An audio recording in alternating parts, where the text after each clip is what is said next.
Good afternoon, Glasgow, and good afternoon, everyone who has travelled here today.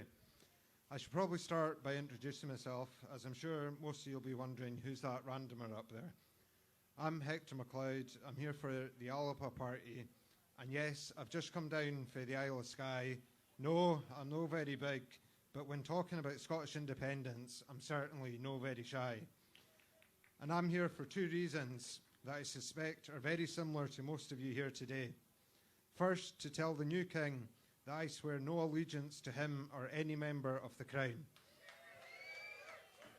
The only allegiance I swear is to Scotland and its sovereign people.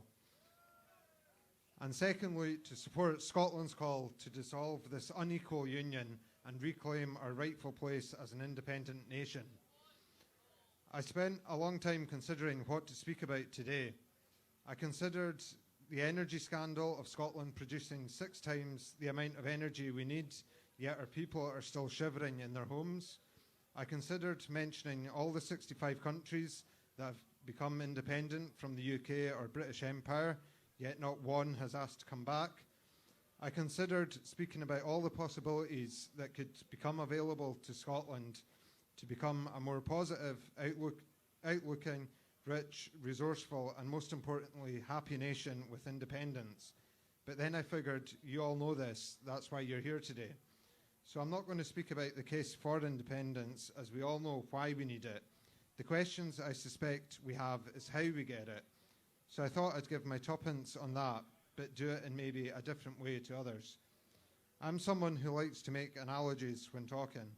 I think you can explain stuff a lot easier and better when you compare it with something people can relate to.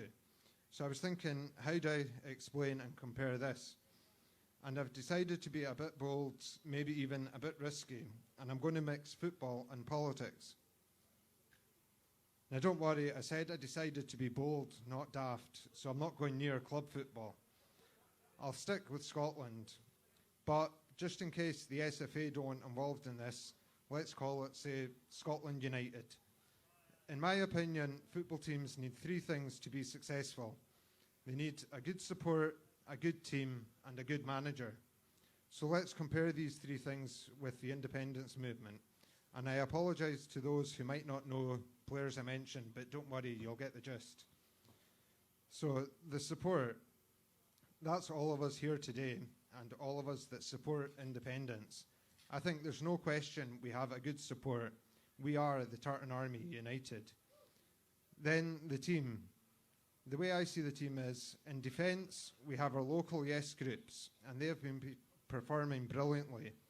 If I was sponsoring the match, I think I'd be awarding them the man of the match. Since 2014, they have not let anything in behind and have been key to keeping our support safe at a steady 45 to 50%, even through some tough opposition. They have given a performance Mr. Braveheart Colin Hendry would be proud of. In midfield, we have the yes organisations such as All Under One Banner, Hope Over Fear, Commonweal, Indie Live, Salvo, etc. They have been playing defensive midfield and helping keep the support there, as well as driving forward as attacking midfielders in attempts to boost the support. And they have also given an outstanding performance, a performance Super John McGinn would be proud of. Now in attack, this is where I see the political parties and where some could say we are struggling a bit. Our main striker over the last few years seems to have picked up a bit of an injury. And as with all injuries, the longer the player continues to ignore it, the worse it seems to be getting. They really need to get it assessed and treated before it ends their career. However, for the team, although we hope the star striker can get back to full fitness and their best form, we know there's no I in team, and this is a team effort. The team can still strive on to success, as we have up-and-coming strikers who have played a couple of games already and are starting to really get the fans on board and support and a belief that they can take the team to victory. And lastly, the manager. In 2014, we had a manager who took us to the final, but sadly resigned after narrowly losing out in injury time. Although, while I'm in no way a fan of VAR, I think the opposition's goal would have been ruled out for offside given the lies told in the vow had we seen the replay.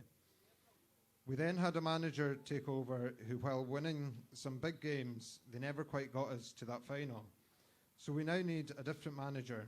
We need a manager who can bring the team together, a manager who can unite both the team and the supporters behind them, and a manager who has the tactics and strategies to take us over the line to victory. That manager is just waiting for the call. They have already been supported by both former managers, firstly by the last manager in February 2020, and also by our previous manager on numerous occasions. That new manager should be an independence convention. That will unite the movement, that will use the strength of our defence to the team's best advantage, that will take on all the ideas, tactics and strategies of the midfield, and that will drive the strikers on to scoring the winning goal, a goal that will knock James McFadden's winner in Paris out of the park. But more importantly, and on a serious note now, a convention can bring us what we have all been dreaming of, campaigning for and needing for too long now.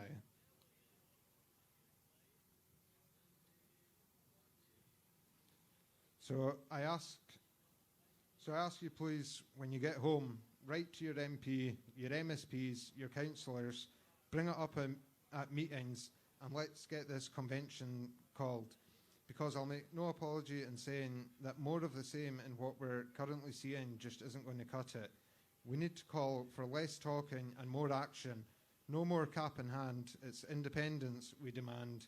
Enough is enough. We must reclaim our independence to respect our past, survive our present, and to give hope to our future. Tapaliv agus Alba Gibra.